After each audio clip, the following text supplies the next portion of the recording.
Mari Bapak Ibu kita membaca firman Tuhan dari kitab Keluaran 14 ayat 1 sampai 31. Demikian firman Tuhan.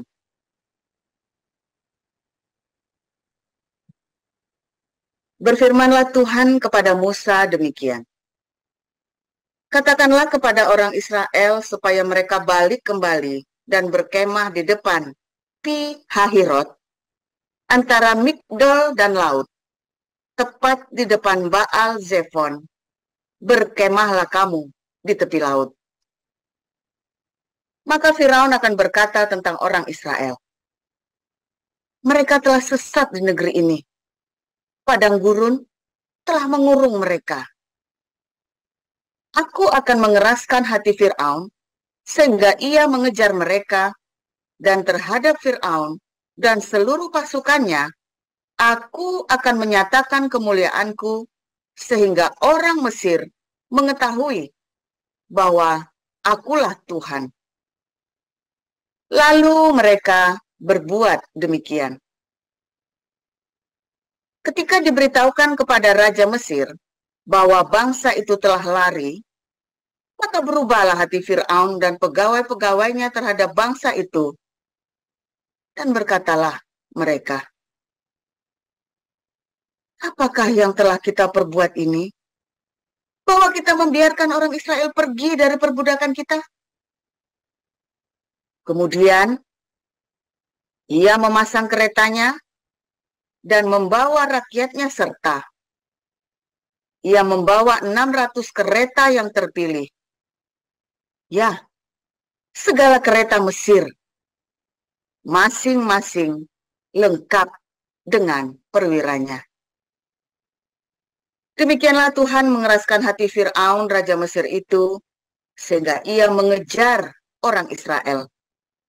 Tetapi orang Israel berjalan terus, dipimpin oleh tangan yang dinaikkan. Adapun orang Mesir, segala kuda dan kereta Firaun, orang-orang berkuda dan pasukannya mengejar mereka dan mencapai mereka pada waktu mereka berkemah di tepi laut dekat Pi Hahirot di depan Baal Zephon. Ketika Firaun telah dekat, orang Israel menoleh, maka tampaklah orang Mesir bergerak menyusul mereka. Lalu sangat ketakutanlah orang Israel, dan mereka berseru-seru kepada Tuhan. Dan mereka berkata kepada Musa, apakah karena tidak ada kuburan di Mesir, maka engkau membawa kami untuk mati di padang gurun ini? Apakah yang kau perbuat ini terhadap kami dengan membawa kami keluar dari Mesir? Bukankah ini telah kami katakan kepadamu di Mesir? Janganlah mengganggu kami, dan biarlah kami bekerja pada orang Mesir. Sebab lebih baik bagi kami untuk bekerja pada orang Mesir daripada mati di padang gurun ini. Tetapi berkatalah Musa kepada bangsa itu, janganlah takut, berdirilah tetap, dan lihatlah keselamatan dari Tuhan yang akan diberikannya hari ini kepadamu. Sebab orang Mesir yang kamu lihat hari ini, tidak akan kamu lihat lagi untuk selama-lamanya. Tuhan akan berperang untuk kamu, dan kamu akan diam saja. Berfirmanlah Tuhan kepada Musa, mengapakah engkau berseru-seru demikian kepadaku? Katakanlah kepada orang Israel, supaya mereka berangkat. Dan engkau, angkatlah tongkatmu, dan ulurkanlah tanganmu ke atas laut, dan belahlah airnya, sehingga orang Israel akan berjalan dari tengah-tengah laut di tempat kering. Tetapi sungguh, aku akan mengeraskan hati orang Mesir, sehingga mereka menyusul orang Israel. Dan terhadap Firaun dan seluruh pasukannya, keretanya, dan orangnya yang berkuda, aku akan menyatakan kemuliaanku. Maka orang Mesir akan mengetahui bahwa akulah Tuhan apabila aku memperlihatkan kemuliaanku terhadap Fir'aun, keretanya, dan orangnya yang berkuda. Kemudian bergeraklah malaikat Allah yang tadinya berjalan di depan tentara Israel, lalu berjalan di belakang mereka. Dan tiang awan itu bergerak dari depan mereka, lalu berdiri di belakang mereka. Demikianlah tiang itu berdiri di antara tentara orang Mesir dan tentara orang Israel. Dan oleh karena awan itu menimbulkan kegelapan, maka malam itu lewat, sehingga yang satu tidak dapat mendekati yang lain semalam-malaman itu. Lalu Musa mengulurkan tangannya ke atas laut, dan semalam-malaman itu Tuhan menguakkan air laut dengan perantaraan angin timur yang keras, sehingga membuat laut itu menjadi tanah kering. Maka terbelahlah air itu. Demikianlah orang Israel berjalan dari tengah-tengah laut di tempat kering, sedang di kiri dan kanan mereka, air itu sebagai tembok bagi mereka. Orang Mesir mengejar dan menyusul mereka. Segala kuda Fir'aun, keretanya, dan orangnya yang berkuda sampai ke tengah-tengah laut. Dan pada waktu jaga pagi, Tuhan yang di dalam tiang api dan awan itu memandang kepada tentara orang Mesir.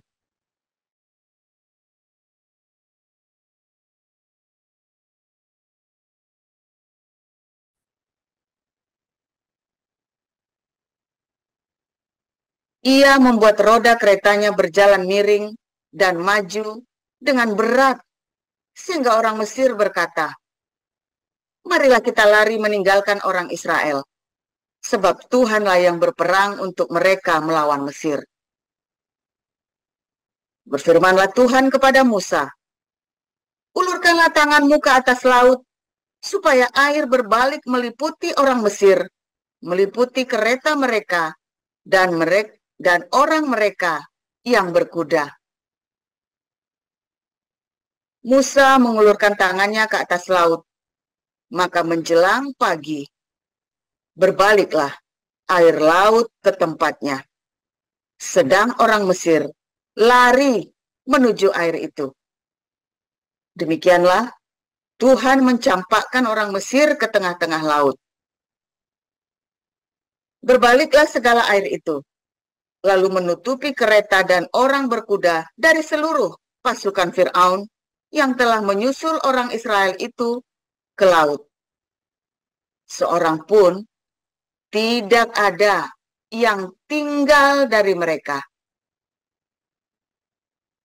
Tetapi orang Israel berjalan di tempat kering dari tengah-tengah laut.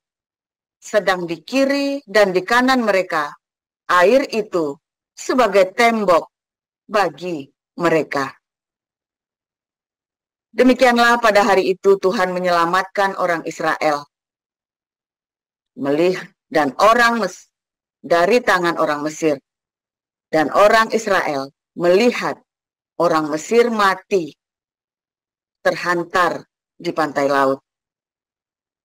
Ketika dilihat oleh orang Israel betapa besarnya perbuatan yang dilakukan Tuhan terhadap orang Mesir, maka takutlah bangsa itu kepada Tuhan.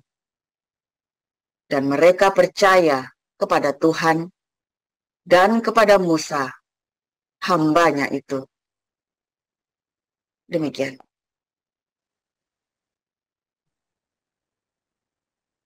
Baik, terima kasih Bunda Liana. Selanjutnya untuk perjanjian baru dari Roma akan dibacakan oleh Bu Ros Nababan. Silakan. Baik Pak Abraham, Roma 8 ayat 1-39. Demikianlah pembacaan firman Tuhan. Demikianlah sekarang tidak ada penghukuman bagi mereka yang ada di dalam Kristus Yesus. Roh yang memberi hidup telah memerdekakan kamu dalam Kristus dari hukuman dosa dan hukuman maut. Sebab apa yang tidak mungkin dilakukan hukum Taurat karena tak berdaya oleh daging, telah dilakukan oleh Allah dengan jalan mengutus anaknya sendiri dalam daging, yang serupa dengan daging, yang dikuasai oleh dosa karena dosa. Ia telah menjatuhkan hukuman atas dosa di dalam daging, supaya tuntutan hukum Taurat digenapi di dalam kita, yang tidak hidup menurut daging, tetapi menurut roh. Sebab mereka yang hidup menurut daging memikirkan hal-hal yang dari daging. Mereka yang hidup menurut roh memikirkan hal-hal yang dari roh. Karena keinginan daging adalah maut, tetapi keinginan roh adalah hidup dan damai sejahtera. Sebab keinginan daging adalah perseteruan terhadap Allah, karena ia tidak takluk kepada hukum Allah. Hal ini memang tidak mungkin baginya. Mereka yang hidup dalam daging tidak mungkin berkenan kepada Allah. Tetapi kamu tidak hidup dalam daging, melainkan dalam roh. Jika memang roh Allah diam di dalam kamu, tetapi jika orang tidak memiliki roh Kristus, ia bukan milik Kristus. Tetapi jika Kristus ada di dalam kamu, maka tubuh memang maka tubuh mati karena dosa, tetapi roh adalah kehidupan oleh karena kebenaran. Dan jika roh Dia yang telah membangkitkan Yesus dari antara orang mati diam di dalam kamu, maka Ia yang telah membangkitkan Kristus Yesus dari antara orang mati akan menghidupkan juga tubuhmu yang lama itu oleh rohnya yang diam di dalam kamu. Jadi saudara-saudaraku, kita adalah orang-orang berutang tetapi bukan kepada daging, supaya hidup menurut daging. Sebab jika kamu hidup menurut daging, kamu akan mati. Tetapi jika oleh roh kamu mematikan perbuatan-perbuatan tubuhmu, kamu akan hidup. Semua orang yang dipimpin oleh roh Allah adalah anak Allah. Sebab kamu tidak menerima roh perbudakan yang membuat kamu menjadi takut lagi. Tetapi kamu telah menerima roh yang menjadikan kamu anak Allah. Oleh roh itu kita berseru, ya Aba, ya Bapa. Roh itu bersaksi bersama-sama dengan roh kita bahwa kita adalah anak-anak Allah. Dan jika kita adalah anak, maka kita juga adalah ahli waris. Maksudnya orang-orang yang berhak menerima janji-janji Allah, yang akan menerimanya bersama-sama dengan Kristus, yaitu jika kita menderita bersama-sama dengan Dia, supaya kita hidup dipermuliakan bersama-sama dengan Dia. Sebab aku yakin bahwa penderitaan zaman sekarang ini tidak dapat dibandingkan dengan kemuliaan yang akan dinyatakan kepada kita. Sebab dengan sangat tidak rindu seluruh makhluk menantikan saat-saat anak Allah dinyatakan. Karena seluruh makhluk telah ditaklukkan kepada kesia-siaan, bukan karena kehendaknya sendiri, tetapi oleh kehendak Dia yang telah menaklukkannya. Tetapi dalam pengharapan, karena makhluk itu sendiri juga dimerdekakan dari perbudakan dan kebinasaan, dan masuk ke dalam kemerdekaan kemuliaan anak-anak Allah. Sebab kita tahu bahwa sampai sekarang segala makhluk sama-sama mengeluh dan sama-sama merasa sakit bersalin. Dan bukan hanya mereka saja, tetapi kita yang telah menerima karunia sulung roh, kita juga mengeluh dalam hati kita sambil menantikan pengangkatan sebagai anak, yaitu penebusan tubuh kita. Sebab kita diselamatkan dalam pengharapan, tetapi pengharapan yang dilihat bukanlah pengharapan lagi. Sebab bagaimana orang masih mengharapkan apa yang telah dilihat. Tetapi jika kita mengharapkan apa yang tidak kita lihat, kita menantikannya dengan tekun. Demikian juga roh membantu kita dalam kelemahan kita. Sebab kita tidak tahu bagaimana sebenarnya harus berdoa. Tetapi Roh sendiri berdoa untuk kita kepada Allah dengan keluhan-keluhan yang tidak terucapkan. Dan Allah telah menyelidiki hati nurani, mengetahui maksud Roh itu, yaitu bahwa ia sesuai dengan karunia kehendak Allah berdoa untuk orang-orang kudus. Kita tahu sekarang bahwa Allah turut bekerja dalam segala sesuatu untuk mendatangkan kebaikan bagi mereka yang mengasihi Dia, yaitu bagi mereka yang terpanggil sesuai dengan rencana Allah. Sebab semua orang telah dipilihnya dari semula.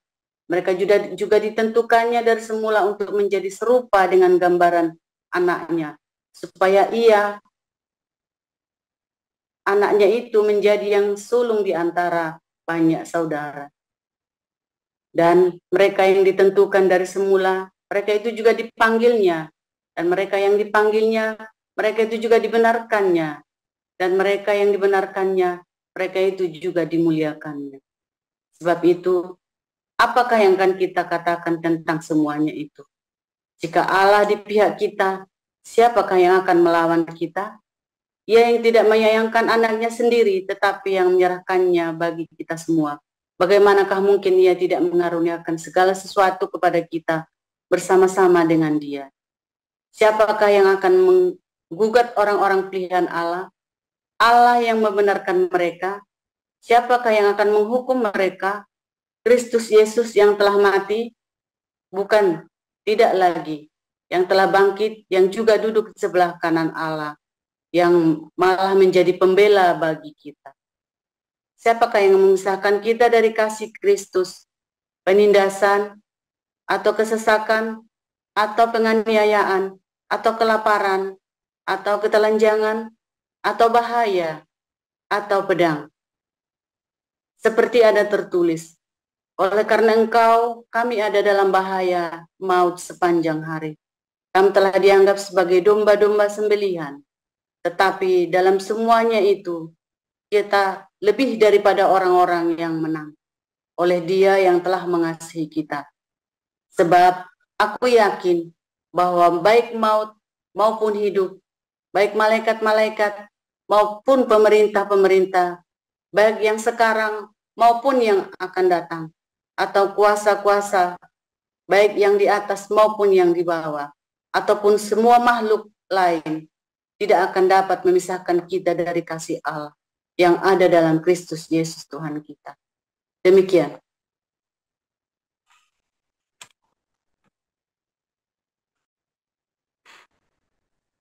Baik, terima kasih Bu Rosna Beban.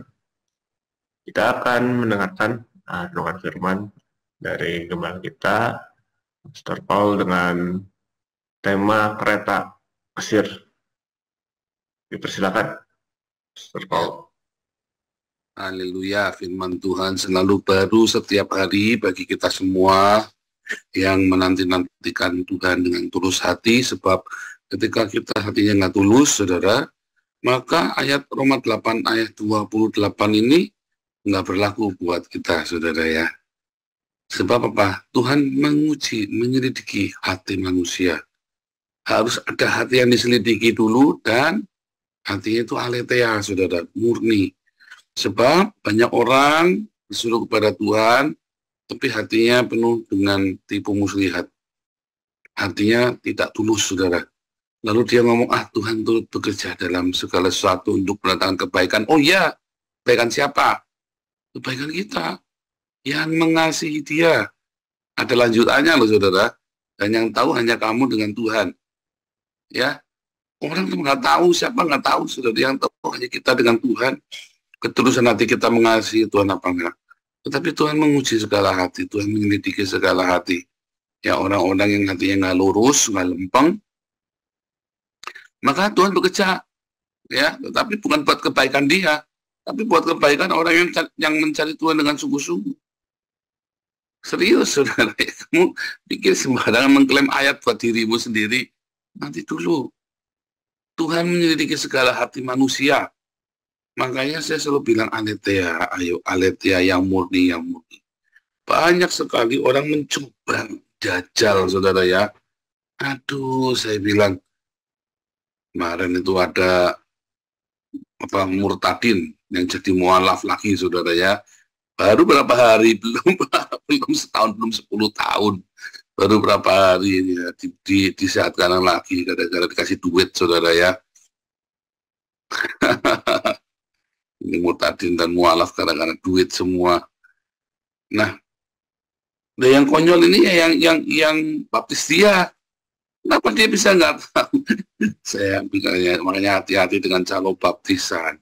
Kita dari dulu sudah mengenali ya, dari baunya gini, ini jual beli baptisan ini. Ya, kita langsung tahu ini orang jual beli baptisan ini, minta duit terus ya, belum udah duit, oh sorry nggak ada duit. Dulu ada orang yang, ya orang dibaptis itu kasih uang Pak Paul, oh kita nggak ada, nggak bisa. Kalau kamu mau kasih uang boleh, tapi kita nggak bisa. Saya mah bilang begitu ya saudara ya. Nah ada mualaf jadi murtad jadi mualaf baru sebentar pindah-pindah. Alasannya karena ini karena itu, nggak ada lah. Saya bilang nggak ada. Orang baru berapa hari pindah Kristen jadi Islam. Orang baru, nah itu ya saudara ya. Nah yang konyol yang baptis ini, yang konyol kenapa dia nggak tahu ya? Orang kalau tulus hatinya dia kan tahu saudara. Saya mah tahu ya kalau ada orang pura-pura ya saudara ya. Makanya kita gunakan apa? SOP, Standar Operasional Prosedur. Kita nggak usah galak-galak, nggak usah misu-misu. Pokoknya aturannya begini ya. Jadi ya nggak apa-apa, pokoknya aturannya begini. Udah simpel saudara. Anda nggak perlu marah-marah, Anda nggak perlu jengkel-jengkelan. Pokoknya kita punya aturan begini. Kalau kamu aturan ini sangat mudah, sangat simpel, kita bikin kesepakatan bersama. Kalau kamu tidak bisa ikut aturan, kita nggak bisa bantu. Enak kan? Sehingga Anda nggak perlu benci sama orang, karena orang bisa saja yang kita hadapi sebenarnya tulus, tetapi dia mungkin IQ-nya cuma 60, saudara ya. Jadi udah kita kasih tahu pun dia mungkin nggak ngerti. Nah, atau dia IQ-nya mungkin 180, kepinteran, terus mau ngakalin kita, tetapi kita sudah ada SOP, nggak bisa ya. Sudah diajari piti dengan mercy, bedanya apa. Kita sudah diajari, ya, hati yang tulus, nggak apa-apa, saudara ya. Orang misu-misu, bodo amat. Pokoknya kita sudah ada aturannya. Ya, simple. Kalau mau bayar sekolah, mau dibayarin sekolahnya, ya transfer rekening ke sekolahnya, nggak boleh ke rekeningnya orang pribadi, nggak bisa. Kalau kamu nggak terima ya terserah. Ya mau pergi dari sini ya udah bodo amat. Gimana kita bisa bantunya begitu caranya? Emang duit itu simbahe, saudara. Nah, itu sama seperti itu ya. Nanti Tuhan tuh puja, nggak lihat sablon. Oh ya, itu saja saudara ya. Lihat nanti Tuhan di pihak saya, ya sana. Mau di pihak siapa? Ya kan? Pokoknya hati kami tetap tulus, hati kita tetap tulus, saudara. Jaga hatimu. Percaya saya, saudara ya. Nggak usah takut, nggak usah kekiran. Hati kita tetap murni, Tuhan akan bela kita. Sekalipun kita salah, nanti akan dibenarkan. Yang penting hati kita murni ya, saudara. Makanya Tuhan turut bekerja itu hanya bagi orang-orang yang benar-benar. Makanya diselidiki dulu hatinya. Nggak bisa kamu ngucap asal kamu Kristen, kamu ngucapin ayat Roma 8 ayat 28. Jangan-jangan nanti malah musuhmu yang beruntung, kebaikan bagi musuhmu. Kemarin di mana ya, saudara ya? Kalau cuma berbuat baik mah orang Islam juga. Loh, jangan-jangan orang Islam yang masuk surga, kamu nggak masuk surga, saya bilang begitu ya. Lu cuma berbuat baik, mau orang Buddha, orang Konghucu, jangan-jangan orang Buddha, orang Konghucu masuk surga, kamu tidak masuk surga, karena kamu menyebut Yesus Tuhan, tapi kamu tidak mau berbuat kebaikan, kamu tidak menjaga hatimu tetap benar, tetap bersih. Jangan-jangan orang-orang ini malah masuk surga, kamu enggak loh, saudara. Kita menyebut Yesus Tuhan, Tuhan, Tuhan, kenapa hati kita tidak lurus? Banyak sekali hati kita diperdaya oleh pikiran kita sendiri, oleh halusinasi agama kita, syahwat agama. Ya, banyak kali kita dikendalikan oleh syahwat agama, saudara ya. Sehingga hatinya nggak tulus, hatinya didrive dengan kemarahan, kebencian. Lalu Anda berpikir Anda sudah selamat. Anda berpikir Tuhan akan membela. Enggak, saudara. Ya, banyak orang berpikir Ya, saya ini orang jahat, ngomongnya jorok, kasar, ngamukan segala macam. Tuhan tidak bela saya. Nanti dulu saudara. Ya, saya jaga hati saya tetap dulu saudara.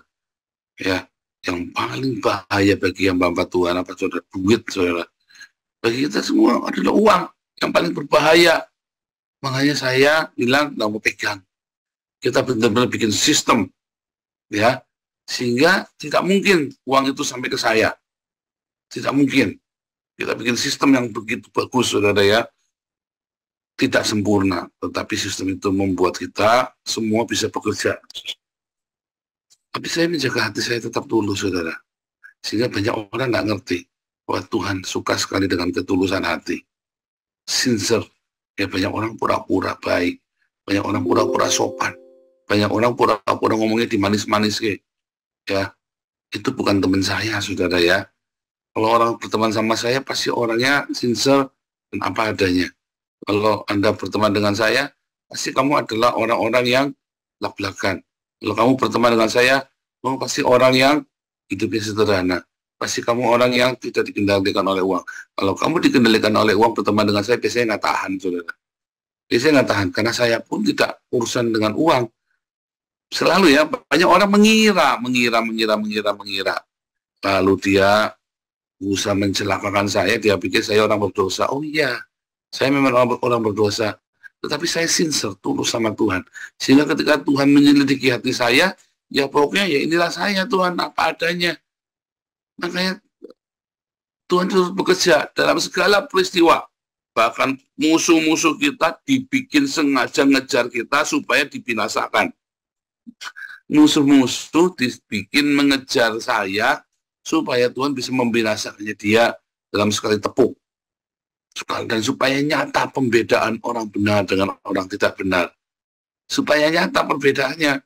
Sehingga saya makin percaya dengan pembelaan Tuhan. Musuh-musuh pun dibikin ngejar saya supaya ditepuk sama Tuhan. Bayangin. Ketulusan hati itu penting, saudara ya. Ketulusan hati itu membuat kita benar-benar bisa ngucap firman Tuhan dengan mantap. Sebab kalau kamu salah pun hatimu tulus, nanti akan dibenerin. Kalau kita salah pun akan dibenerin, saudara. Yang penting hati kita tulus, hati kita murni.